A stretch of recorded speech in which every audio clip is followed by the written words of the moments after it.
hard to believe in this crazy reality that this sort of time warp of a phase that we've been in, that amount of time has gone by, but it has. So here we are again. And on behalf of the UVA clubs and global engagement team in the Office of Engagement and University Advancement, I just want to say welcome. We're delighted to be able to kick off this first session of the Club Leaders Conference for this year and to welcome you to a very packed couple of days of opportunities to connect and learn and engage with one another. So we know everyone's really busy. We're really grateful that you're able to take some time to be with us in these next couple of days. And obviously that we're grateful that you contribute so much time to help the UVA Clubs program in the university all year, because we know everyone has so much going on, but you are what makes it run. And when we gathered online at this time last year, we were in the thick of navigating this pandemic together, figuring out how best to keep our community connected through this trying and uncertain chapter and potentially isolating chapter. And of course, UVA clubs and engagement, it's all about the connection and the community and the engagement piece. So it's always so important what we do, and it took on this unique and amazing and even more important phase at that time.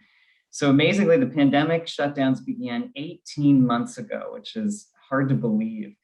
But throughout that time, thanks to your dedication to the UVA community and to the UVA clubs around the world, you and we planned hundreds of virtual events accounting for thousands of registrations and attendees.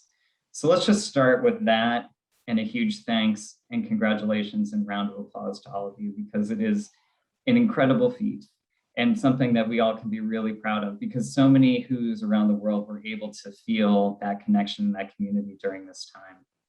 And as the pandemic dynamics have changed, you've been so creatively thinking about safe and enjoyable ways to start to bring the family together, alumni, family, and friends. And we're so grateful for that as well. We know you're doing all of this while navigating your personal and professional lives. And so huge thank you for all that you do. This is what makes UVA so special. We're really delighted to work with you and to be your partners in this. And a huge go Who's. Let's hope for just a great couple of days of being able to learn and engage with one another. So we are especially pleased to kick off this year's conference with a conversation with Steve Farmer. And Steve is UVA's first Vice Provost for Enrollment. We're going to hear from him a bit about what that looks like and a bit about his vision for his position here. This is a return to grounds for him. He previously served as the Senior Assistant Dean for Admission at UVA, and he has his master's degree in English from the Graduate School of Arts and Sciences. So Steve, welcome back, and we're delighted that you could be with us here today. Now, in this position, which reports to Provost Liz McGill, Steve will be overseeing the offices of undergraduate admission, the university registrar, and student financial services, and seeking to bring a cohesive experience for students to those processes. And he returns to us from UNC Chapel Hill, where he most recently served as Vice Provost for Enrollment and Undergraduate Admissions. So Steve, thank you so much for making time to join us today. We're grateful to be in conversation with you. Steve's gonna speak with us for a few minutes, and then we'll have time for questions. I've got a couple questions here, including a couple that came in advance. But attendees, if you think of things that you'd like to ask during the program, please feel free to go ahead and put them in the chat. Or at the end of Steve's remarks, you could use the raise hand function, which is in the reactions section of Zoom. You could raise your hand, and I'm happy to call on you to ask your question live as well. Or if I don't see it, feel free to just message me and say, Michael, call on me. So that can also happen in that way. Welcome, everyone. Steve, welcome, and thanks for joining us. And glad to hand it over to you now. Michael, thanks so much for the really wonderful and generous introduction. And thanks to all of you for giving me the chance to be with you here today. Most of all, just let me echo Michael's thanks for all that you do on behalf of the university.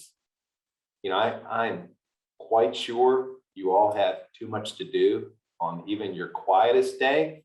And I'm also sure that too many people, too many causes, too many movements are clamoring for even more of your time. And it just means so much to me that you would give so generously of yourself to UVA, to the university, to our university.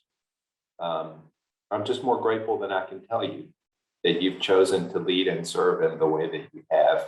As Michael said, it's just been so important over the last 18, 19 months that people find ways to come together. And the role that you've played in bringing good people together to support one another and share their love for this great place and all the people in it, we cannot thank you enough. So I'm just grateful to you for all of that, and grateful for the time and the wisdom you share with current and prospective students. The time and the wisdom, and also the love. And I'll get back to love in a minute.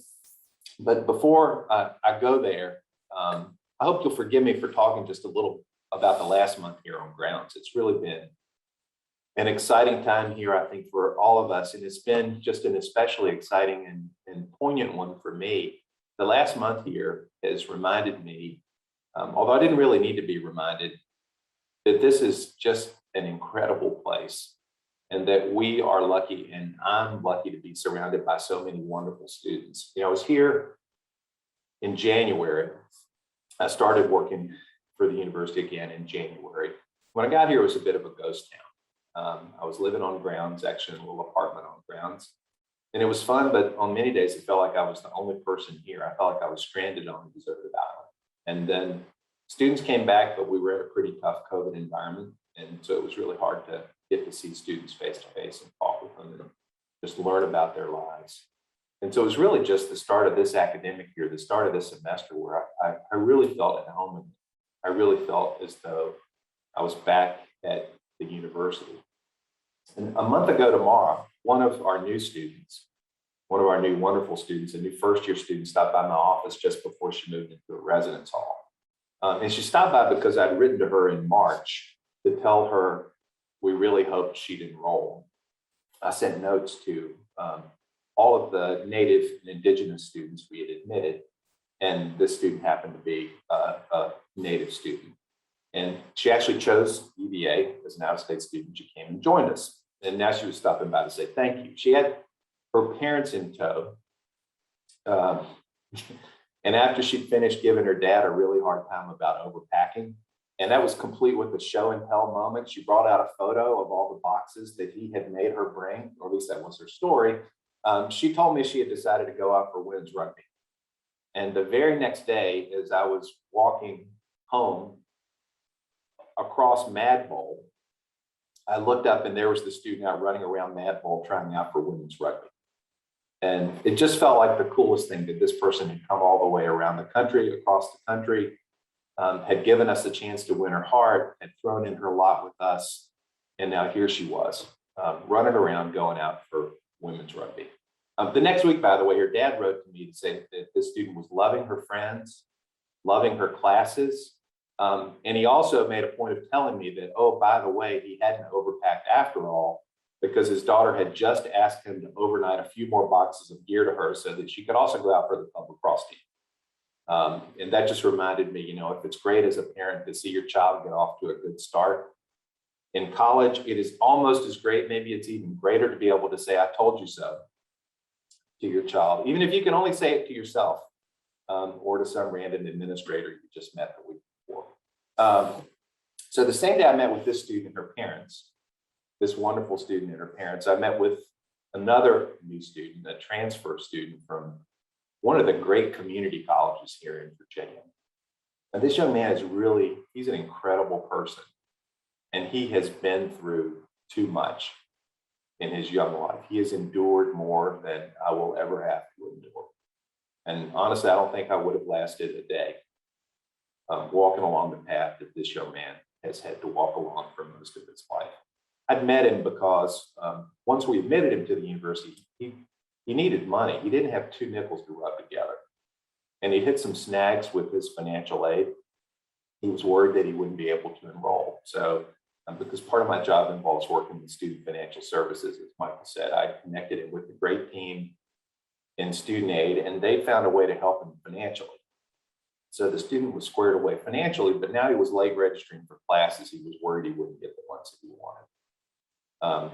His wonderful association dean in the college stepped in immediately, helped the student get all the classes that he needed, sent him off to a life skills coach to help him figure out how to navigate the wonderful but strange new land that he found himself in here on grounds, had encouraged him to go to a biology open house so that he could meet professors and talk with them face to face and meet with other students in his major.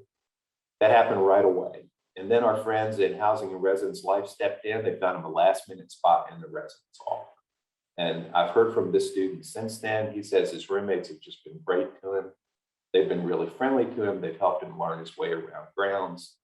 And, you know, I'm just guessing that his roommates have themselves learned some really good lessons from their brilliant and their brave and their very, very good-hearted new friend. And these are just two stories. These are just two stories from this first month. Just two students among the thousands we welcome. And, you know, these two students in some ways couldn't be more different. They could not be more different, but they share some things in common. They're both really smart students who work really hard to get where they are. They are both kind, generous, loving people, and they need each other so that they can be their best, even though they haven't met each other yet.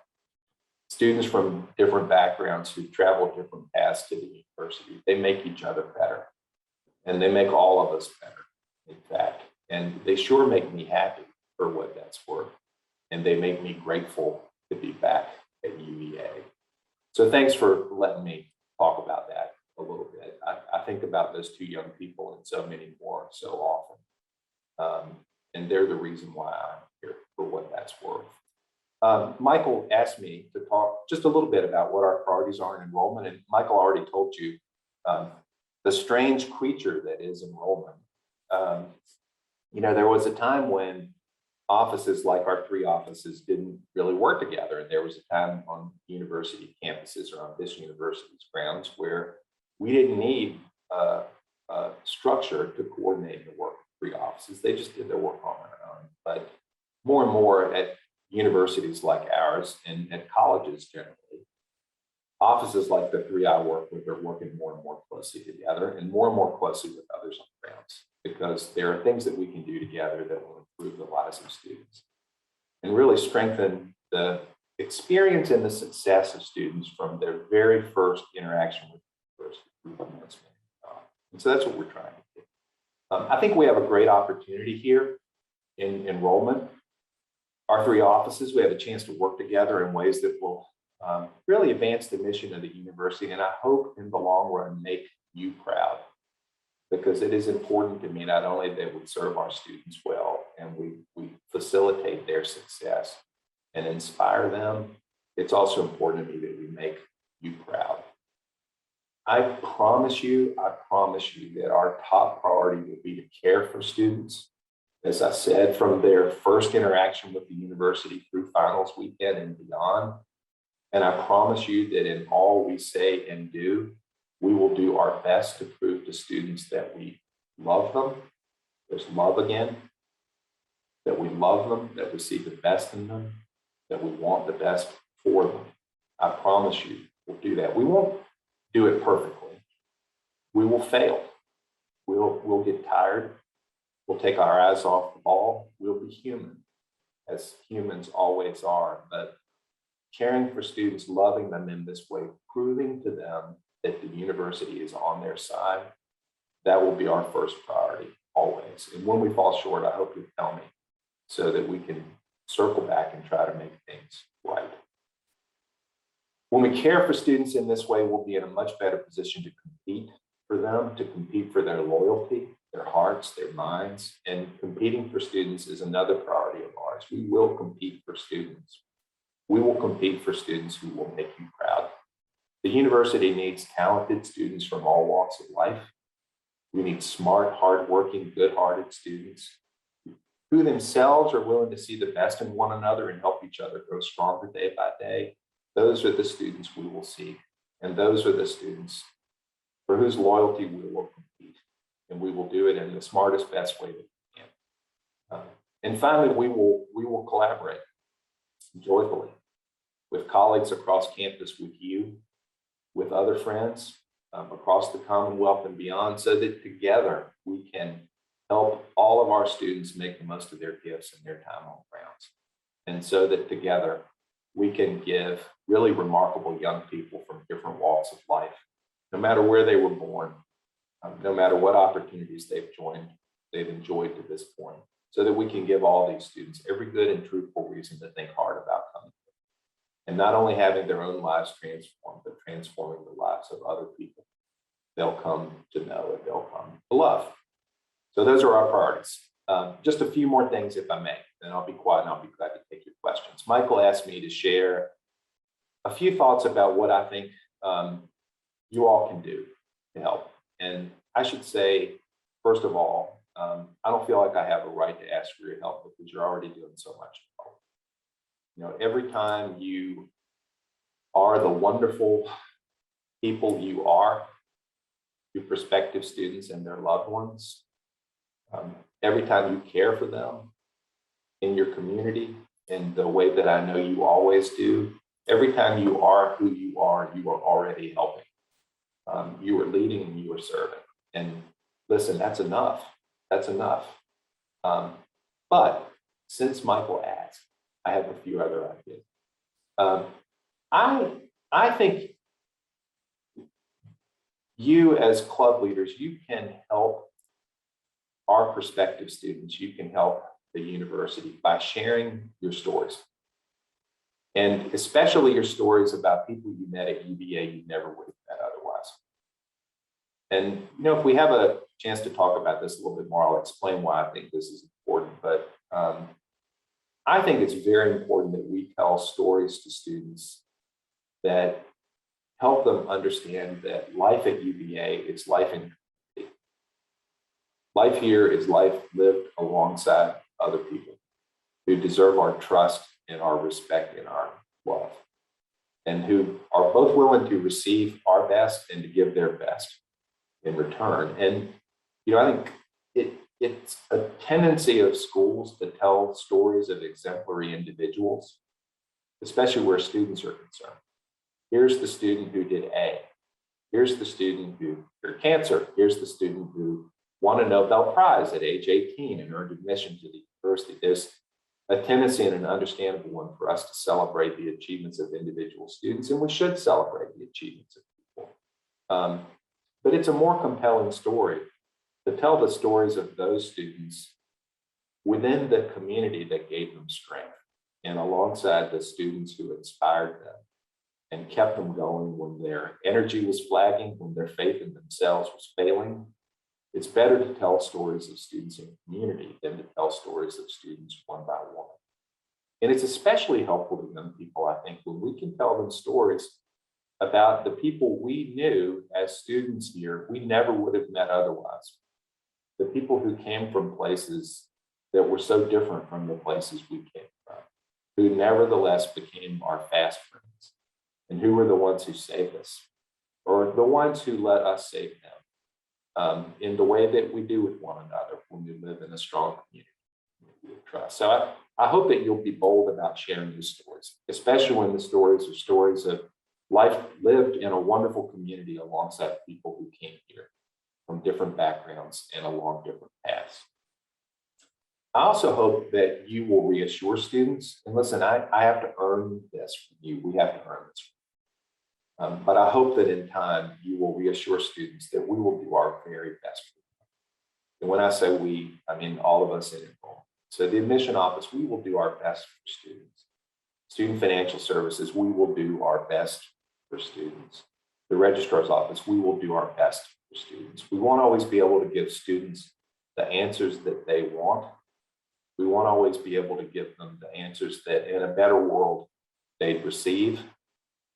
But even when we can't give them the answers they want, or the ones that in a better world they'd receive, we will always do our best for them. So I hope that in time, as you witness how we intend to work and make good on my promise that we will care for students first and last, that when a student gets bad news from us, you will be able to say to them and believe, look, I know they did the best they could. I know they tried the best they could. I'm sorry it didn't work out, but I know they did the best they could. We have to earn that from you, but in time, you can help us by reassuring students that we're doing our best for them. Perhaps along the same lines, I think you can help by reminding students that there's more than one path to UVA. And also by reassuring them that students who are willing to explore these different paths almost always find their way here. You know, for a student who's in high school or for the parent of a student who's in high school, talking about multiple paths to the university can be a hard conversation, but it's really important. First year admission here is hard, will remain hard. We can't make it other than hard because we have a lot of wonderful candidates and we don't have a lot of places. We will try hard for every student, but admission will be hard. Transfer admission is not as hard. And students who try and try and try again almost always find their way to the university. And so I hope that you'll find ways to reassure students that if their heart is set on the university, if this is truly where they want and need to be, they will find their way here. And it'll be our great honor and our pleasure to help them find that way. It may not be the way they envisioned it first when they were 16 or 17, but we will help them find their way. And then finally, and listen, I'm not sure how this is going to sound. Actually, I'm not sure how anything I've said has sounded, but I'm not sure how this is going to sound. But I think one of the ways that you can really, really help, not just the university, but you know, maybe our country or different communities, is by helping our students seek and see goodness in themselves and in their classmates, in all of the young people around them. As we look beyond this year, as we come out of the pandemic and look to the future, I think it will be more important than ever that we help students in this way. And, you know, I know this probably seems like an odd thing for an enrollment person to be thinking about, but I do think about it all the time because I'm worried about students. I worry about the pressure too many of them seem to feel. Too many of them feel that their own goodness, their worth, their dignity depend on their accumulated achievements, or worse still, their perfection. And I worry about the toll that this pressure can take not only on students, but also on their ability to create the community that they deserve and that I hope we all want them to have. You know, it's really hard to see the goodness in your neighbors, much less to love them, if the only way you can prove you're perfect is to prove that they are dead wrong. I think our students at UVA understand this. I think they're doing better than most students elsewhere. From what I've seen and heard in my time back on grounds, I think our students are trying really hard to cultivate goodness in themselves. I think they're trying really hard to see it in their classmates. I think they are trying to listen to and learn from one another. I think they are trying to love each other. And I think the university is really trying to help them. You know, when President Ryan tells students, as he did at convocation this year, and by the way, if you haven't read President Ryan's or watched it, his convocation address, if you haven't read his remarks to parents of new students, I really hope you will, because they're wonderful talk. And as he said, when he said to new students, as he did at convocation, that we don't expect them to be perfect. And also that they're not here because we made some terrible mistake. He is helping them see the goodness in themselves and in their classmates. And when my boss, Liz McGill, Provost McGill, quotes the statement of the Committee on Free Expression and Free Inquiry and encourages students to engage with one another as empathetic speakers and generous listeners, she is inviting them to see the goodness in their classmates and in themselves.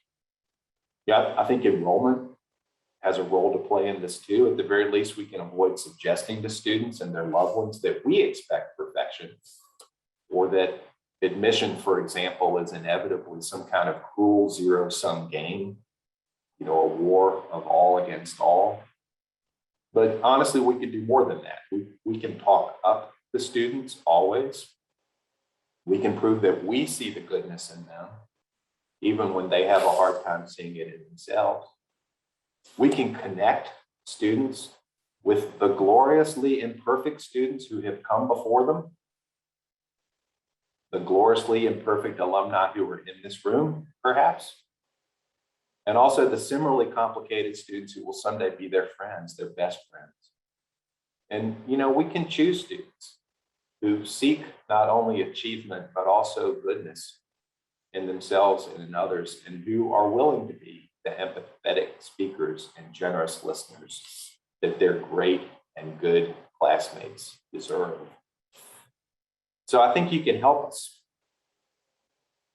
And you can create a stronger university by helping prospective students see and seek the goodness in themselves and in one another. And as I've said already, you can help us, and you can certainly help me by pointing out where I can do a better job, by letting me know when I've failed, when we've failed, so that we can try again and do better the next time. I promise you I'll always listen to you. I'll be glad to hear from you. And I also promise you that I'm really grateful that I have the chance to be with you here today. There are probably 3,000 bureaucrats at the University of Virginia who would love to be sitting where I am talking with you, and I'm the lucky one who gets to do it. So thank you very much. And with that, I'll be quiet and I'll be glad to take your questions.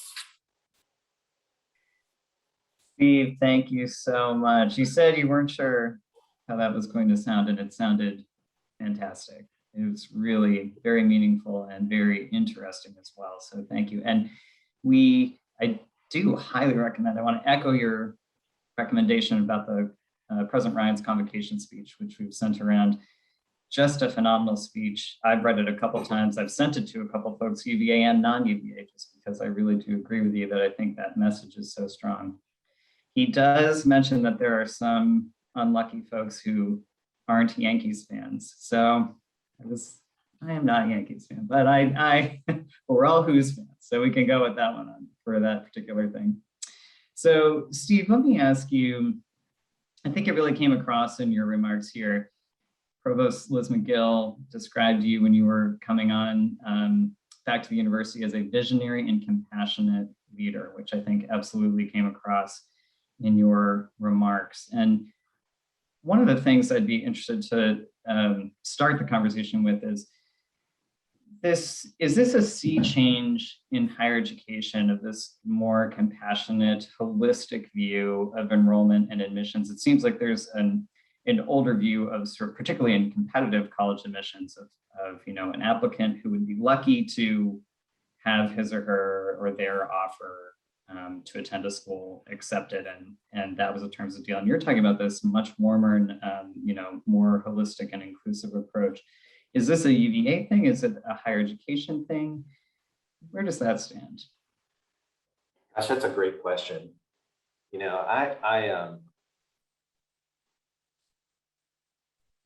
That's a really great question.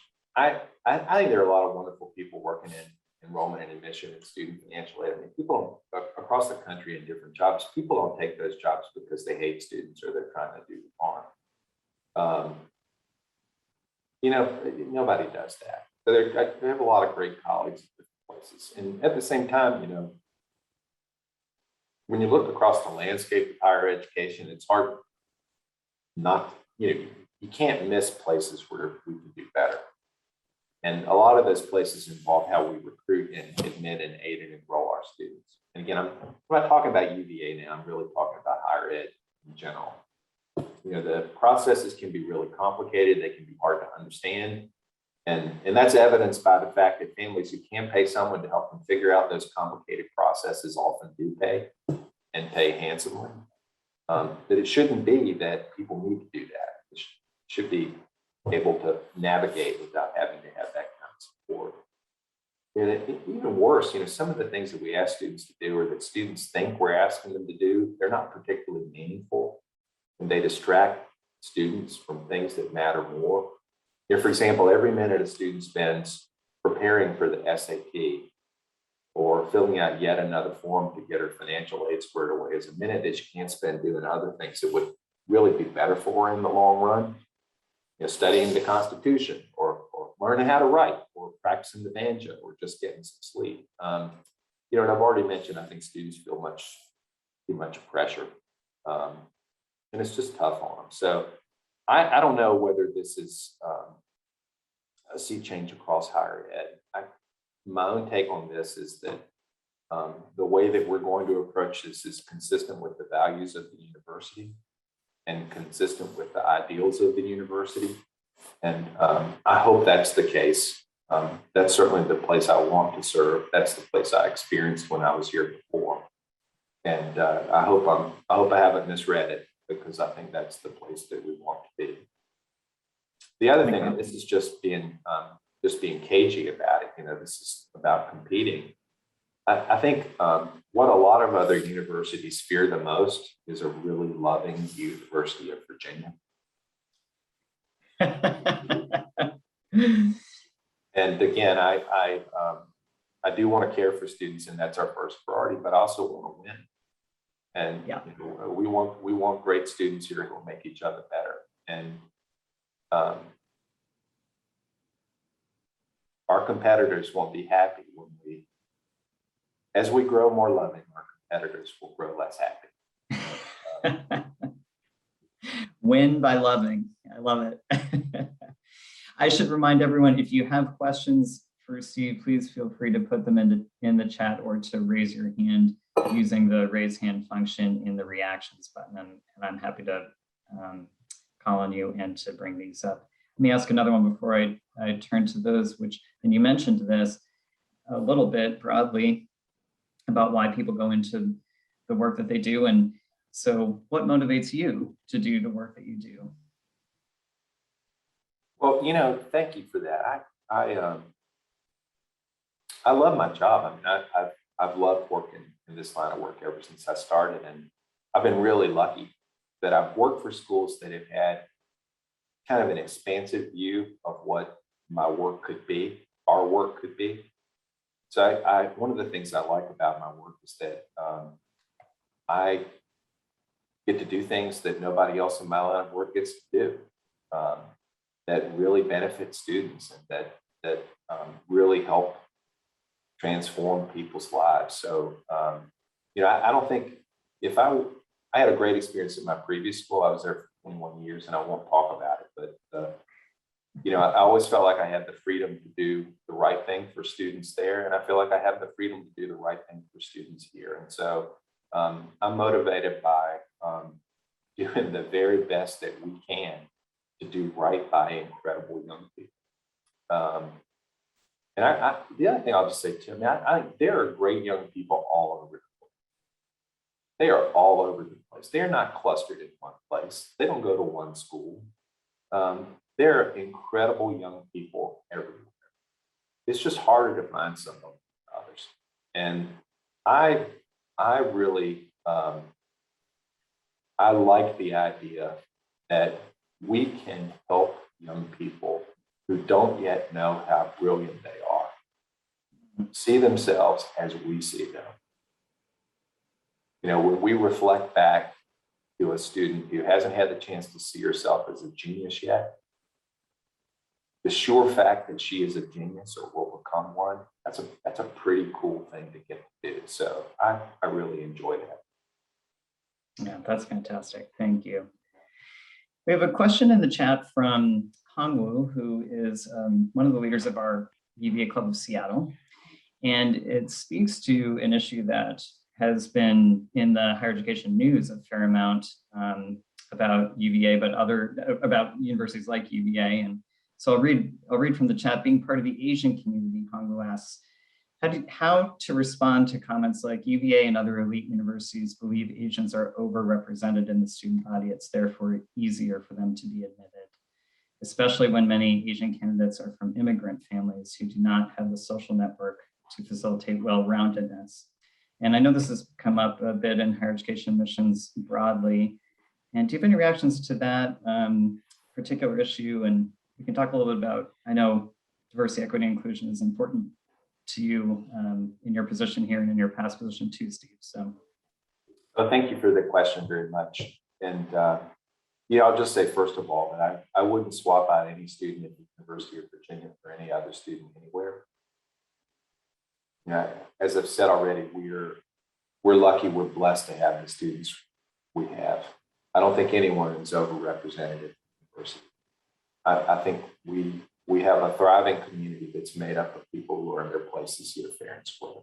And we're lucky that we have so many wonderful people from so many different walks of life and from so many backgrounds, including immigrant backgrounds, thinking about joining us. You know, one of the stories that I told early is about an immigrant young man. So I hear the question. I think it's the challenge in admission is to create a way of evaluating candidates that first of all appreciates young people for who they are and that takes into account who they are in light of the opportunities that they've had.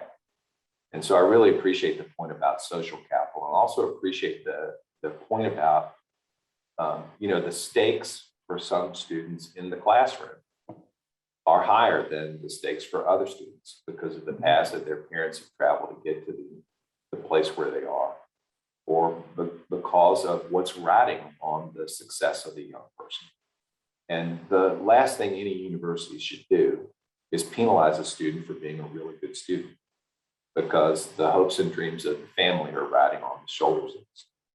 The job of a university that's trying to love students is to see that student for who he is, who she is, who they are, and really try to fit them into the jigsaw puzzle of the broader university community. And I hope that's what we're doing, and I hope that's what we will do better. There is a lot of talk about this in higher ed, and the thing that I hate about it is that it pits one group of students against another or makes them feel as though they're being pitted against another.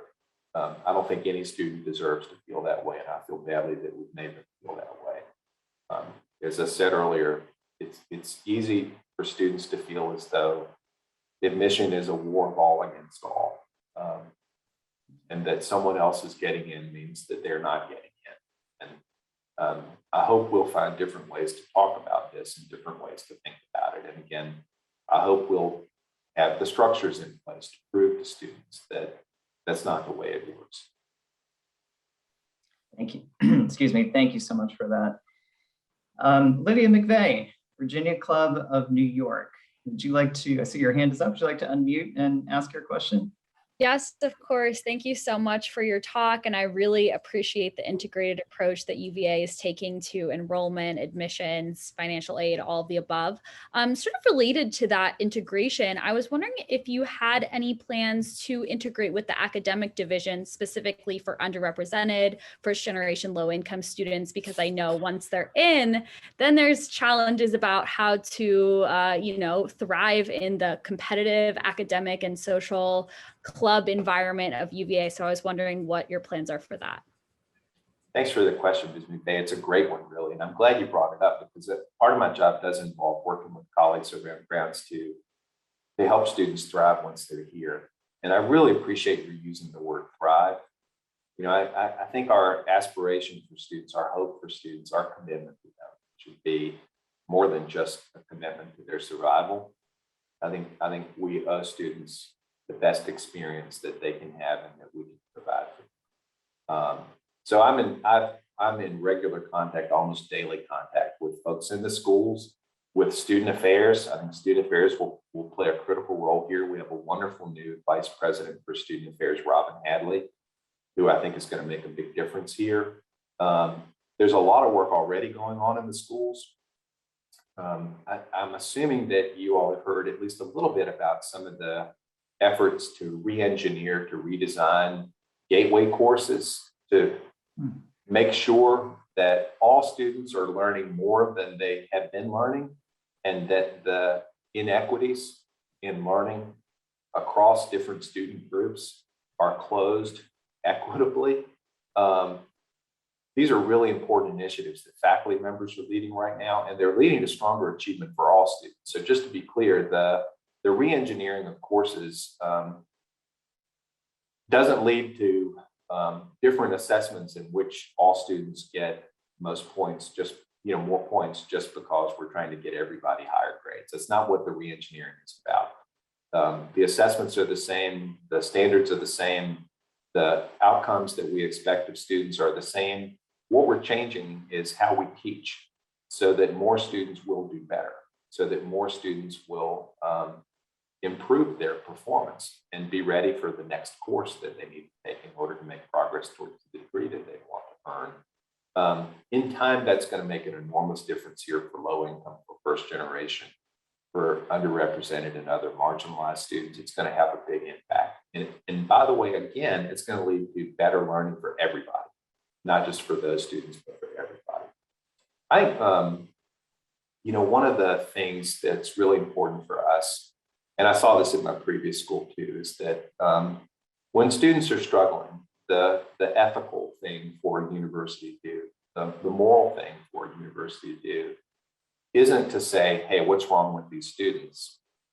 The ethical and the moral thing is to say, what's wrong with us? Or if not, what's wrong with us? What can we do differently so that more students can thrive? And I think we have a good environment at the university right now and good leadership that's just open to saying, look, how can we do a better job? How can we do better by students?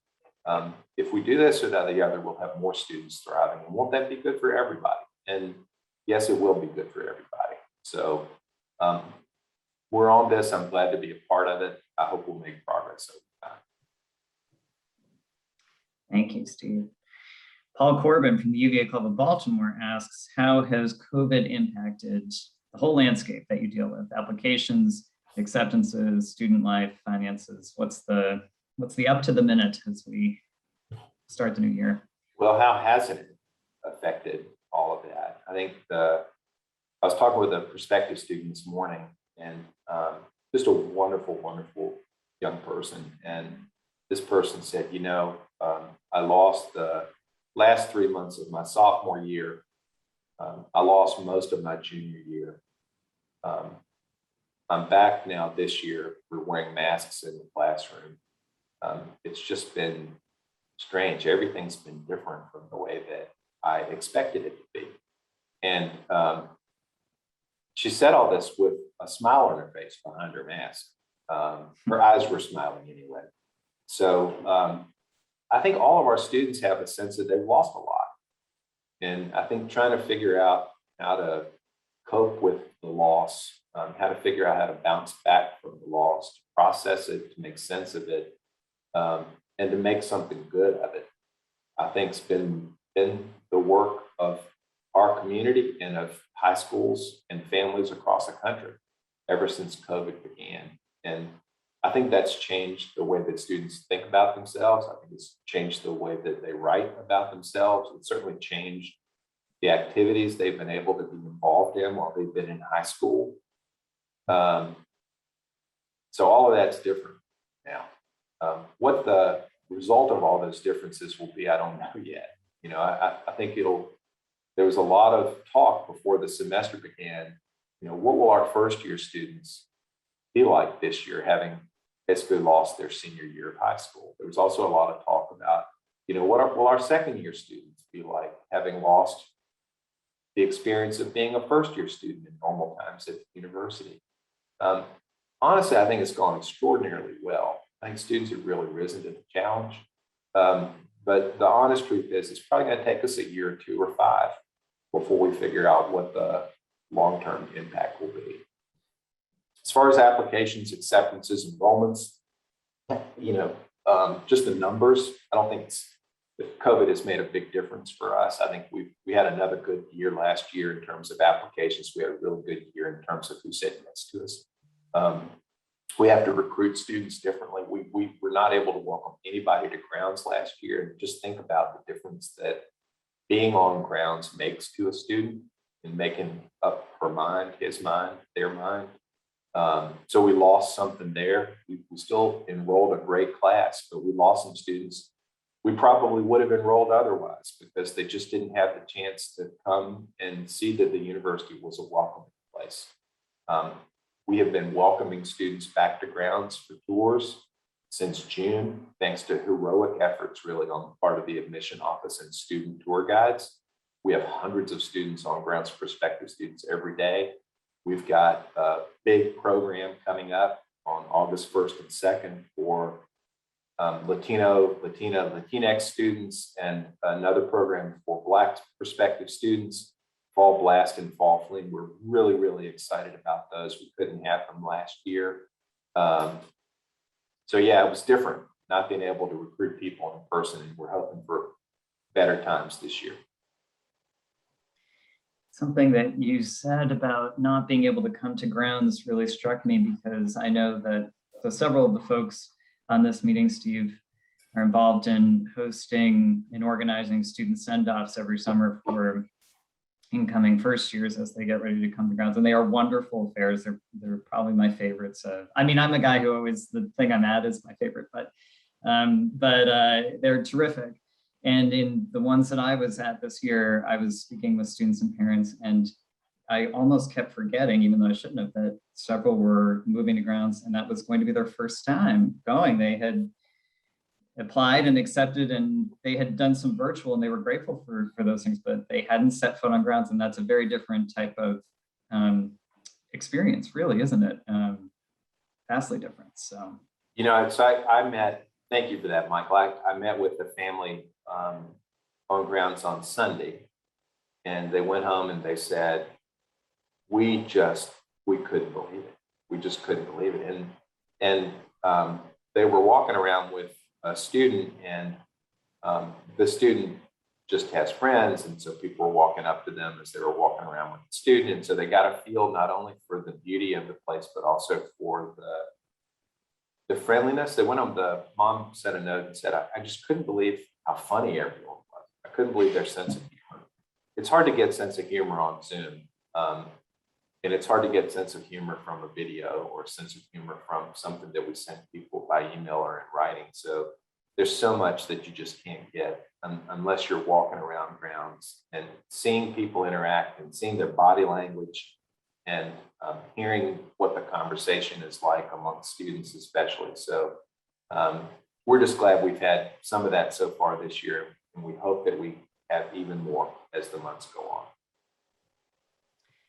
Steve, a couple of the questions that came in advance could be summarized under the theme of making sure that UVA's commitment to the Commonwealth remains strong in recruiting students from different parts of the Commonwealth, from different backgrounds and diverse backgrounds. And so I wonder if I could just ask you to comment on that piece. A couple of things that were asked were along the lines of, our collaborations among schools or connections with community colleges, but any thoughts on Virginia recruitment and what that looks like? Yeah, thank you, Michael. I thank you to those of you who asked those questions. I think as long as 2/3 of our first year class is made up of Virginians, then the strength of the university will be the strength of our relationships across Virginia.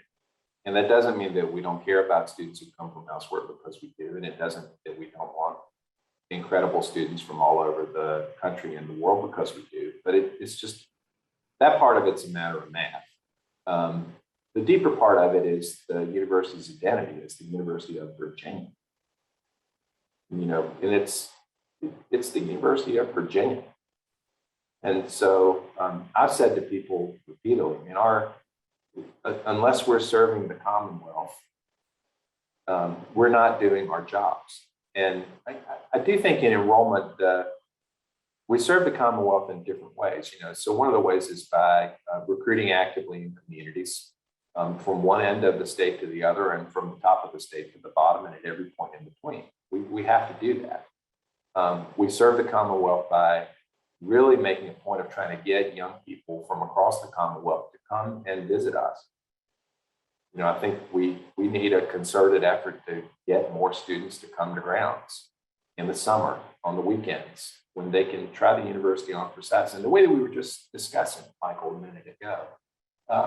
But we serve by other ways. We serve by sharing what we know about navigating the path to college. We serve by partnering with the Virginia College Advising Corps, which places recent UVA alumni in schools really in low-income communities, mostly all around the Commonwealth, with the goal of helping every student in the school who wants to go to college find their way to a college where they'll thrive. There are a lot of ways in which we serve by helping students understand how to complete the FAFSA. We serve by being good colleagues, not just to college counselors in schools, but to teachers who spend a lot of time writing us recommendations, We can be in regular conversation with teachers. We serve the Commonwealth by being true partners with community colleges, as you said, Michael. So there are a lot of things that we need to do in order to make sure that we're taking care of our home. And when we do those things, we'll get great students from the Commonwealth. We'll continue to get great students from the Commonwealth. And we'll also help a lot of other students who don't want to come here or whose path really doesn't need to lead here. And that should be our goal too. In enrollment, we should not only be about enrolling students here, we should be about serving students who want to go someplace else so that they can have the best lives that they can have wherever they live. Yeah, fantastic. And, as we look out at this group of volunteers, this global network across the Commonwealth, across the country and around the world, one of the things I have always love about being at UVA is that there are people from Virginia, there are people from all over the world who come here, who go out from here, and service seems to be the theme throughout, which I think is so wonderful and is very true of our volunteers as well. So we're coming to the end of our time. I want to ask just a couple last questions. And one of them is, how's the transition back to grounds and to Charlottesville gone, Steve? Oh, it's great. Yeah, I'm loving it. It's been good. As I said, I lived in a little apartment right behind Pavilion 3 for the first 6 months I was here. And except for being lonely because people weren't here and having to drive back and forth to North Carolina, I really enjoyed it. But it's great. My wife joined me here at the end of June, and we're near the end of our 3rd month back in town full time, and we've loved it. It's been really good. And I know you have, is it a golden retriever? Yes, Theo. He's not with me today, unfortunately, but maybe next time we're together, I'll introduce you all to him. That would be great. And maybe we'll see Theo around grounds or around Seaville. I want you to know we've had 2, if not 3 clubs have recently decided this fall to host Doggy happy hours. So these are outdoor affairs where you can bring yourself and or your dog for some socializing and community building. So well, if they're within driving distance, Theo and I would love to join some. So let us know. I handle his social calendar, so you can let me know. Great. And the last one for you, and of course, this is a really very crucial, very weighty, very important one, Steve, which is we would like on the record, Tar Heels or who's? Well, so I have 2 answers to the question. One is that, yeah, when I was leaving my former school, I was close to a couple of the coaches there, and I promised them I would never root against them. I didn't promise them I would root for them. I just promised I wouldn't root against them. And that's as far as it went. So that's the first answer. The second question is, this is a friend of mine went to Stanford, and then he worked in athletics at UNC when I was there. And someone asked him this question on air. He was doing the halftime show one day, and UNC was playing Stanford and something. He said, let me put it to you this way. He said, once a year, I get a letter from Stanford asking me for money. 12 times a year, I get a letter from UNC giving me money. And, it's just, I never rooted against UVA. I'm glad now that I'm back that I get to wear orange and blue in the open instead of having to keep everything in the closet. I did give away all of my Carolina blue neckties to my son, who is a UNC alumnus. And so you won't see me wearing UNC gear around Charlottesville or anywhere. And you will see me Friday night, probably wearing orange and blue if the camera pans my way, cheering really hard for the Who's against Wake Forest. And I'm just thrilled to be here and grateful. And again, grateful to all of you all. Fantastic, Steve. Thank you so much for your time, for these insights, for all of this great information. And we'd love to continue to be your partners here in the UVA Clubs program and across our clubs network and in the Office of Engagement, because you have a big and important job, and we're happy to help you in whatever ways we can. So thank you for joining us today. Thank you all. And thank you all so much for making time for this session and for kicking off the conference with this discussion with Steve Farmer. So we hope that you'll take some time. Many of you are registered for several sessions going on for the rest of today and all day tomorrow as well. And so I just encourage you to consider if you want to add sessions to your schedules. You should have all received an email this morning that allows you to review your agenda and also to modify your agenda as needed. And likewise, if you have volunteers on your club boards who have discovered they've got some time to be able to attend even one or two things, just please let them know, as we've been saying in our communications, everyone is welcome at 1 or 2 or 5 or 10 sessions. It'd be great to see as many folks from across the volunteer network over the next couple of days as we can. Thank you again so much. We look forward to seeing you at the next session. Steve, thank you again. And everybody have a great day. Go Who's.